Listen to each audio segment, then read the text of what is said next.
Começa agora o podcast Agro e Prosa com o jornalista Divino Ronaldo. Esse podcast tem por objetivo falar do agronegócio de um jeito descontraído, fácil e descomplicado.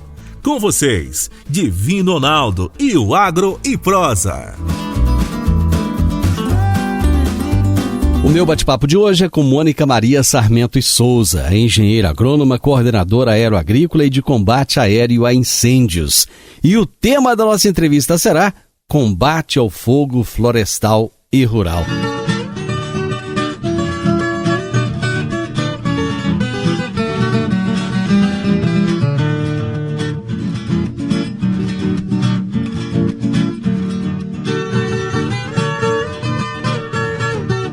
Doutora Mônica Sarmento, que prazer ter a senhora de novo aqui no programa. O prazer é meu, é pela segunda vez aqui na cidade de Rio Verde.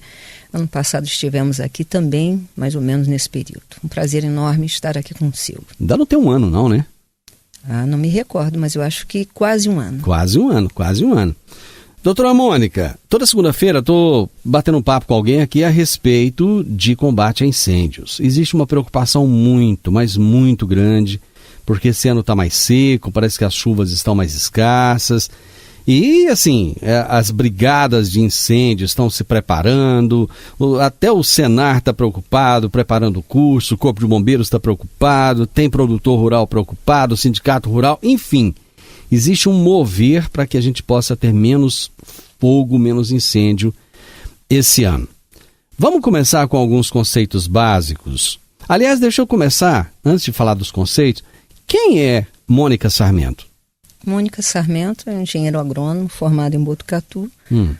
Tenho quase 40 anos como instrutora de aviação agrícola e 20 anos como instrutora de combate aéreo a incêndios em campos e florestas. A minha especialização se deu fora do Brasil com instrutores canadenses e espanhóis. E como é que a senhora começou? Como é que a senhora se interessou por essa área específica? Na verdade, a aviação de combate a incêndio já está prevista na nossa legislação desde 1969, pelo Decreto-Lei 917. É uma das prerrogativas da aviação agrícola, não uma exclusividade, mas uma prerrogativa da atividade aeroagrícola nesse país. Como é que o Brasil está em termos de aviação agrícola? O Brasil, em termos de aviação agrícola, é um país que se destaca. É uma atividade que já tem 74 anos. Temos doutrina, temos excelentes pilotos e, na minha visão, são profissionais que, através de um treinamento, de uma capacitação, vão ingressar na área de combate a incêndios com algumas vantagens em relação a outros profissionais da atividade aérea. Doutora Mônica, as pessoas fazem uma certa confusão a respeito de fogo e incêndio. Vamos conceituar o que é fogo e o que é incêndio? Ok. O fogo é uma reação química em cadeia que precisa de 3 elementos para acontecer. Uma fonte de calor inicial, o combustível, que no nosso caso é o combustível florestal, e o oxigênio do ar. O fogo não é um problema. O fogo é uma das maiores conquistas tecnológicas da humanidade. Mas o fogo fora de controle, este se torna um grande problema, trazendo prejuízos de toda a ordem econômica, ecológica e de saúde pública. O fogo fora de controle recebe um outro nome, chama-se incêndio. E isso pode ocorrer em zona urbana, de interface, ou em zona rural e florestal. O que é zona de interface?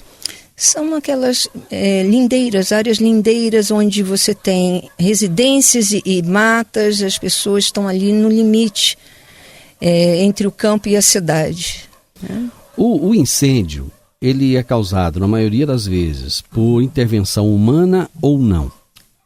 Sim, a estatística é mundial. 70% dos incêndios têm origem no homem, ou por negligência ou criminosos. Na faixa de 30% podem ser de origem natural. Queda de raios, né? Notadamente, alguns processos fermentativos em áreas turfosas também podem dar origem a um fogo que a gente chama um fogo de solo, um fogo subterrâneo. No caso nosso aqui, existem algumas fontes. Por exemplo, nos últimos 2 anos, eu lembro bem do pessoal falar de, às vezes, uma própria colheitadeira. Sim, são trabalhos a quente, Isso.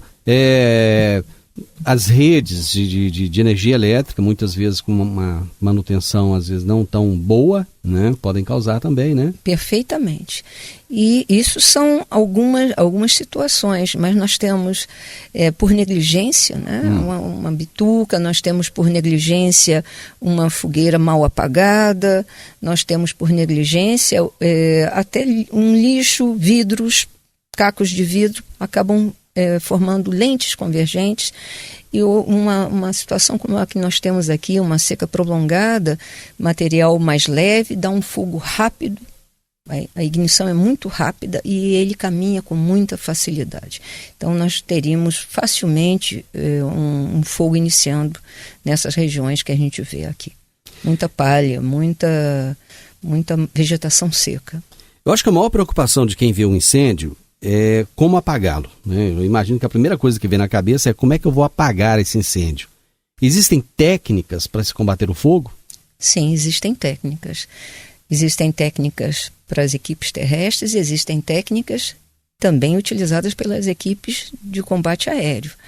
Mas um bom combate, a gente tem que lembrar disso. A palavra combate já significa perda. Nós temos que prevenir. Sempre prevenir. Prevenir é mais fácil, mais barato e mais efetivo do que se combater, porque a palavra combate já implica em perdas. E um bom combate, ele tem que ser imediato. Nenhum grande incêndio começou grande, todos os incêndios, por maior que estejam, começaram pequenos. E isso é em função do que a gente chama detecção imediata do foco inicial de fogo, o despacho das equipes aéreas e terrestres coerente com aquilo que a gente pretende combater mais adiante e, obviamente, um ataque inicial bem feito, tanto pelas equipes de terra quanto aéreo, bem feito, bem executado e uma estratégia inteligente. É isso que vai fazer com que a gente tenha sucesso no combate ao fogo florestal. Existem as técnicas de resfriamento, de remoção ou isolamento e abafamento. E quanto mais a gente conhece sobre a questão do fogo e dessas técnicas, mais fácil vai se tornar um combate. Porque nenhum fogo é igual ao outro, portanto nós vamos ter que usar técnicas diferentes de acordo com aquilo que se apresenta no momento. Doutora Mônica, parece-me que no passado as pessoas terceirizavam muito essa questão do combate ao fogo. Chama o corpo de bombeiros, liga no número tal. Hoje não, hoje as próprias pessoas ali no momento é que tem que tomar a atitude, né? Eu vejo da seguinte forma, ao longo dessas décadas, os proprietários, as pessoas têm buscado entender melhor o processo, têm visto as grandes perdas, o que acontece em outros países, e aconteceu aqui também. Ano passado nós tivemos um período muito, muito ruim de incêndios na região do Pantanal. Então as pessoas estão tomando essa consciência de procurar entender melhor todo o processo, de conhecer melhor essa atividade, para que tenham uma ação mais imediata, mais oportuna e inteligente.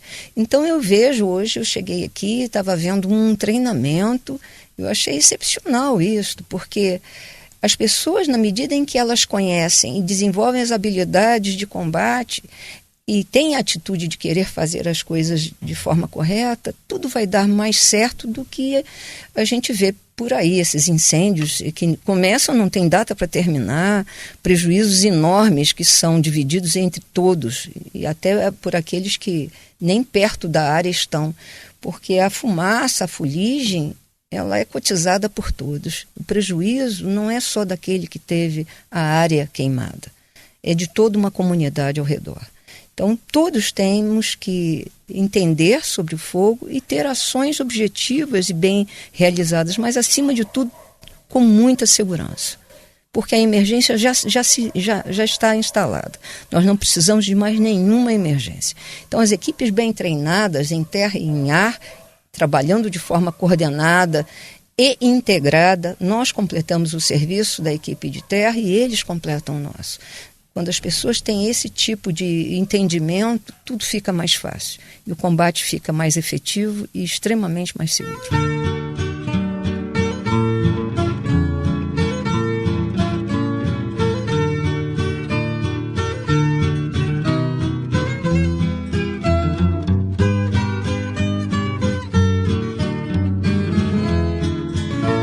Hoje eu estou entrevistando a doutora Mônica Maria Sarmento e Souza, que é engenheira agrônoma, coordenadora aeroagrícola e de combate aéreo a incêndios. E é uma grande entendedora do assunto, dá cursos e palestras no Brasil inteiro. Está em Rio Verde para um treinamento a pilotos e também para palestras a produtores rurais e gerentes de fazendas, enfim, pessoas que vão lidar diretamente no caso de acontecer um incêndio. E nós estamos falando sobre o combate ao fogo florestal e rural. Eu estive recentemente no Pantanal, a senhora lembrou aí do episódio do ano passado, e ainda dá para perceber, é evidente, aquelas áreas que ainda não se recuperaram. Muitas, a natureza é prodigiosa e muitas já se recuperaram, mas ainda tem áreas que não. E eu lembro de conversar com a senhora naquela época do incêndio do Pantanal e assim a sua comoção e a sua indignação. Não dá para terceirizar responsabilidades, né, doutora Mônica? Não dá. Nós temos que ser responsáveis pelas nossas áreas, pelo nosso patrimônio ambiental e na medida em que as pessoas têm esse entendimento, evitem de colocar fogo para limpeza de áreas, roça de toco, porque a situação, as secas prolongadas, elas nos dão condições iminentes de o aparecimento, a ignição de um foco inicial de fogo. Uhum. E quando esse fogo se inicia e ele não é combatido, ele ganha proporções astronômicas. E envolve uma equipe, aquilo vira uma operação de guerra, os prejuízos são enormes em todas as esferas ambientais, ecológicas, né, econômicas, para uma determinada região. O potencial turístico na região do Pantanal ano passado foi para o espaço. Completamente Para o espaço. A recuperação disso vai demorar algum tempo e vai depender dos danos efetivos em cada região, porque o fogo ele não é igual em toda a área, porque vai mudando um pouco a vegetação aqui, as condições topográficas, e ele vai dando um fogo mais intenso ou menos intenso. Então os danos também são diferenciados. A recuperação vai demorar, mas o que a gente gostaria de deixar bem claro, assim, de uma forma bastante amistosa, é que todos temos que ter a consciência de que o fogo fora de controle, ele traz problemas e prejuízos para todos. Eu tenho dito aqui às vezes que as pessoas nem percebem muitas vezes quando elas começam um fogo que virá a se tornar um incêndio. Por exemplo, você está dirigindo, e é muito comum acontecer isso, você está dirigindo, abre o vidro do seu carro, joga uma bituca de cigarro. Inocente, aquela bitucazinha inocente. Ou pega uma latinha de refrigerante, de cerveja, joga para fora. Aquilo lá pode ajudar a iniciar um fogo que virá a ser um incêndio e muitas vezes você vai ver pela televisão, ouvir pelo rádio e nem sabe que foi você que provocou, né? Exatamente. Isso entra no quadro, no percentual que nós colocamos como negligência. Então, o arremesso de uma bituca de cigarro numa zona muito, muito seca, aquela bituca rola no acostamento, chega naquela palhazinha, ali começou um fogo que poderia ter sido evitado, evitando-se o arremesso dessa bituca. Uma fogueirinha entre amigos que não foi bem apagada, né? E deixou-se ali um braseirozinho no dia seguinte, amanhece o dia, todo mundo, cada um tomou seu rumo, mas primeiro vento da manhã começa a rolar um carvãozinho, que vai ficando vermelho, vai se aproximando a uma moita de mato seco. Ali começou um fogo e, se não for controlado, vai se tornar um incêndio. E uma coisa que já falei aqui várias vezes, eu acho que vale a pena ouvir da senhora agora, até a sua opinião. Muitas vezes as pessoas acham que o produtor rural coloca fogo. E o produtor rural não tem interesse em colocar fogo na sua palhada, por exemplo, né? Não, porque já temos esse conhecimento, a palhada mantém a umidade do solo, retém os nutrientes, então na próxima cultura implantada aquilo vai ser extremamente útil. Isso dá perdas em produtividade, depende da cultura, muito significativos. Então todos nós temos que ter isso em mente. O cuidado também, pequenos produtores às vezes querem fazer uma limpeza da área em torno da casa ou do lixo, e põe fogo, só que põe em condições sem ter apoio de pessoas, às vezes colocam num horário ruim, tem vento, quando menos se espera as correntes convectivas começam a levar brasas e são lançados focos de fogo adiante daquele local. E quando menos se espera, nós já temos um grande incêndio numa região. Tem uma palavra que eu ouvi e eu fiquei em dúvida do significado dela. Ignífugo. Ignífugos de curta e de longa duração. O que são os ignífugos e de curta e de longa duração? Ignífugos são produtos que, por sua ação física ou química, tá, inibem ou retardam a propagação de um fogo. Então, os de curta duração são aqueles que duram pouco. E são à base de água, é a água sozinha ou a água mesclada com um LGE, um líquido gerador de espuma. Enquanto a água estiver ali, ele está sendo efetivo. A água evaporou, ou percolou, ou infiltrou no solo, acabou. Então, acabou o efeito. A água, ela tem uma efetividade, vamos considerar só para exemplo. Quando você mescla água mais um espumógeno, um LGE, essa mescla de água com espuma é 2 a 3 vezes mais efetivo que a água pura. Do que só a água. Os retardantes, a gente chama retardantes ou ignífugos de longa duração, nós só usamos a água como um veículo. São à base de sais de amônio fosfato.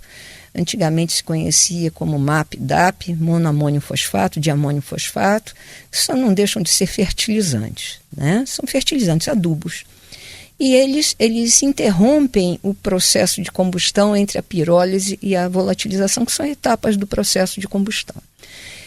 Mesmo que a água tenha se evaporado, enquanto esse produto estiver sobre a vegetação, ele estará protegendo. Essa vegetação, por isso, é de longa duração, independe da presença de água. Esses sais de amônio fosfato, esse material, enquanto ele estiver recobrindo, ele estará protegendo aquele bem ou aquela vegetação. E esses ignífugos, eles podem ser usados tanto por equipe de terra quanto por equipe de ar? Perfeitamente. Perfeitamente. Os ignífugos de curta duração, nós empregamos em combate diretamente para a base das chamas ou, no máximo, no combustível ainda não queimado à frente do fogo. Os retardantes ou ignífugos de longa duração são utilizados para a construção de uma linha de defesa. Porque a partir do nível 3 de incêndio, nós já não conseguimos mais ter efetividade em combates diretos. Então, nós vamos ter que cercar o fogo numa outra situação e vamos lançar mão desses produtos através de uma construção de uma linha de defesa. São aceiros à base de sais de amônio fosfato. Né? Aí o fogo é que chega até ali e é sucumbido. Quais são esses aspectos que interferem no comportamento do fogo? Os 3 aspectos que interferem no comportamento do fogo. O tipo de combustível que está se queimando. Certo. Dependendo da espécie, presença ou não de resinas, o relevo, onde esse foco inicial de fogo iniciou, e as condições meteorológicas reinantes naquele cenário, que envolvem temperatura, vento, umidade relativa. E aí a gente lembra a todos vocês que nós temos uma regra, que é a regra dos 30. Temperaturas acima de 30 graus, umidade relativa abaixo de 30%, ventos acima de 30 km por hora e um aclive de mais de 30%, podem esperar que nós vamos ter um comportamento violento do fogo. Agro e Prosa, falando do agronegócio de um jeito descontraído, fácil e descomplicado.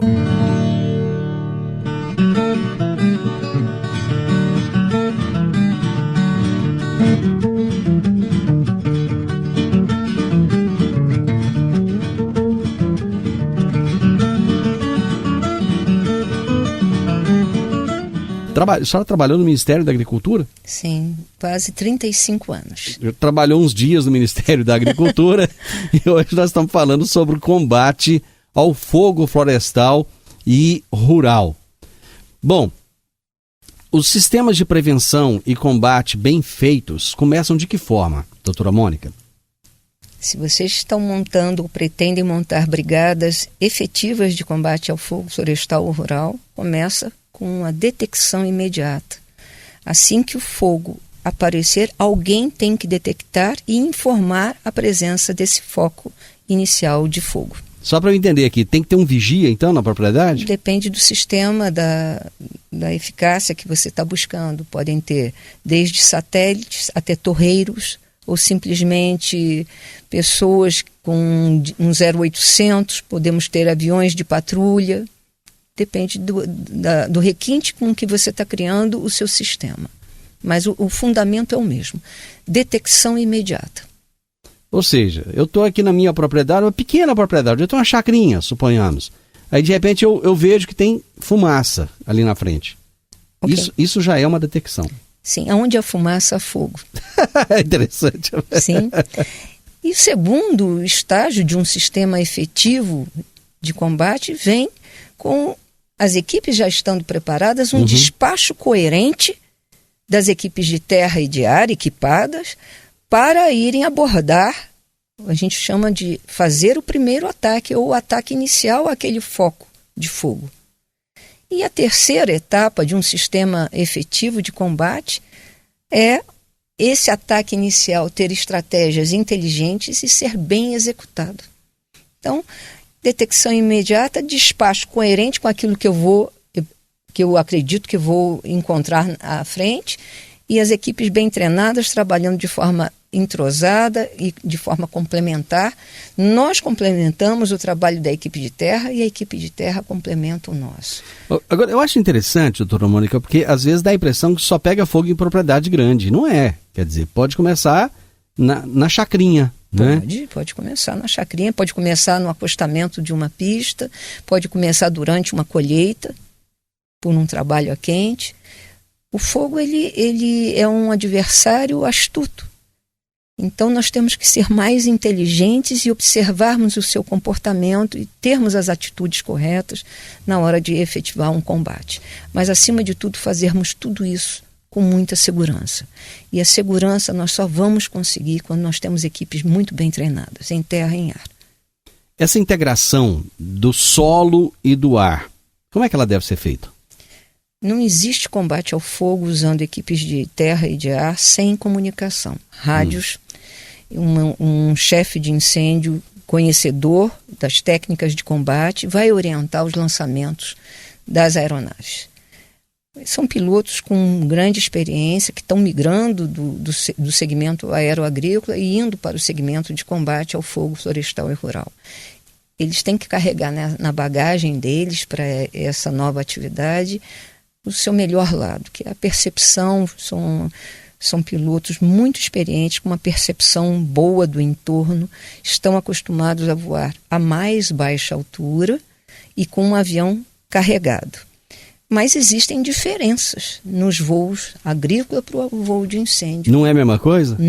Não é a mesma coisa. Não é qualquer piloto, então, do agrícola que pode fazer o combate ali do incêndio? Eu sempre prezo que sejam pilotos mais experientes, mais maduros profissionalmente, e nós vamos fazer alguns ajustes no voo com essas aeronaves. E a aeronave também, ela é uma aeronave agrícola, prezo que seja uma aeronave agrícola de maior capacidade de carga, equipada com uma comporta de incêndios, porque isso vai dar uma lâmina de deposição maior e vai ser mais efetivo o nosso combate. Bom, aqui em Rio Verde já existem 3 brigadas. E essas brigadas parece-me que começaram uma conversa para trabalharem de uma maneira mais coordenada, para evitar acidentes. Existe a possibilidade de haver acidentes no ar? Com toda certeza. É? Sim, com toda certeza. Existe, e por isso a gente preza aqui em firmar a questão da comunicação, desse treinamento, dessa capacitação, porque muitas vezes nós temos num determinado incêndio a faixa de 5, 6 aeronaves em lançamento, envolvendo asa fixa e asa rotativa, sem contar as equipes em terra. Então, nós temos que estar com todos muito bem entrosados, com boa fluência na questão de comunicação, terra, ar, além da questão visual. Verdade seja dita que durante os combates nós temos problemas de turbulência, de visibilidade pelo nível de fumaça no ar. Então a questão de comunicação é muito pautada nesse treinamento e muito cobrada também, para que eles possam ter essa coordenação entre eles. Em um grande incêndio chegam brigadas aéreas de mais de uma empresa. Por isso a gente tem que estar todo mundo falando o mesmo idioma e se entendendo de forma harmoniosa. Ou seja, no meio do incêndio não pode haver caos. Não pode. Já temos uma emergência em solo, nós temos que estar bem coordenados, harmonizados. Ali não tem ninguém melhor do que o outro. Todos, a equipe de terra e de ar, todos temos o mesmo objetivo: combater o fogo no menor tempo possível, com o menor dano possível, mas acima de tudo com muita segurança. A senhora bateu muito na tecla da aquisição de conhecimento e desenvolvimento de habilidades. Qual é a importância de se